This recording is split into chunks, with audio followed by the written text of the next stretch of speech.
ప్రియమైన దేవుని ప్రజలారా, ఈరోజు మనము గంభీరమైన ప్రవచన వాక్యాన్ని పరిశీలించబోతున్నాము.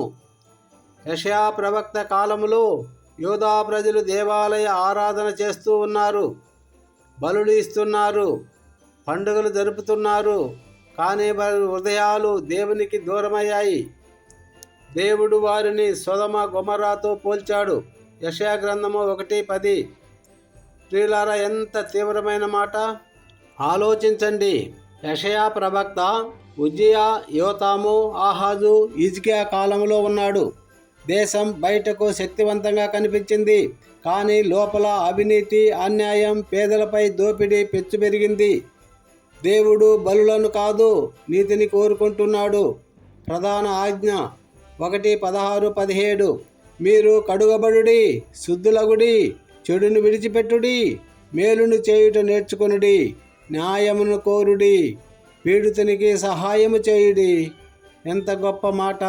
ఇది కేవలము ఆధ్యాత్మిక పిలుపు కాదు మిత్రమా, ఇది ఒక సామాజిక పిలుపు, హెచ్చరిక. దేవుడు చెబుతున్నాడు, మీ పాపాలు రక్తము వలె ఎర్రగా ఉన్నా. 1:18. పాపం మనసులో ఉండి బయట ఆరాధన చేస్తే దేవుడు అంగీకరించడు. ఉదాహరణ, సౌలు రాజు బలులు అర్పించాడు, కానీ ఆజ్ఞను అతిక్రమించాడు. దేవుడు చెప్పాడు, బలుల కన్నా విధేయత మేలైనది. మనకిచ్చేటటువంటి గొప్ప వాగ్దానం 1:18. పాపములు మంచువలే తెల్లబడును. గొప్ప వాగ్దానం. హల్లెలూయా చెప్పండి. ఇది దేవుని కృప, దేవుని ప్రేమ. ఎంత పెద్ద పాపి అయినా పశ్చాత్తాపం చేస్తే దేవుడు క్షమిస్తాడు.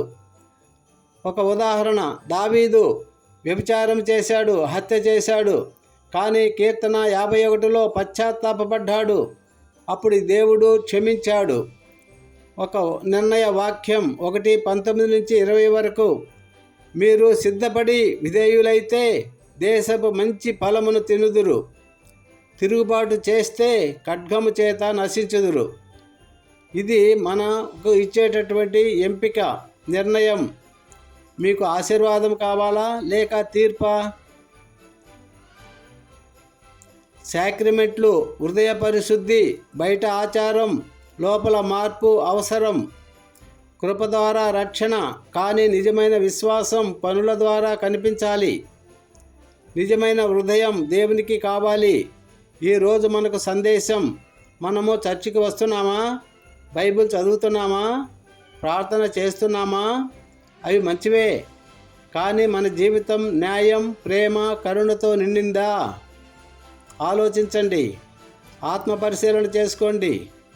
ప్రియులారా, దేవుడు ఇంకా పిలుస్తున్నాడు. రండి, మనము కలిసి వాదించుకుందాం. ఎంత గొప్ప మాట! దేవుడు కోపంతో కాదు, ప్రేమతో పిలుస్తున్నాడు. ముగింపు ప్రార్థన. ప్రభువా, మా ఆరాధనలో నిజాయితీ ఇవ్వమండి, మా పాపాలను కడగండి, మా జీవితాన్ని నీతితో నింపుము ప్రభువా. మేము విధేయులమై ఆశీర్వాదమును పొందినట్లు మమ్మలను నడిపించుము తండ్రి. యేసు పదురనామములో ప్రార్థిస్తున్నాము తండ్రి. Amen. Thank you Jesus. God bless you all. Have a nice day.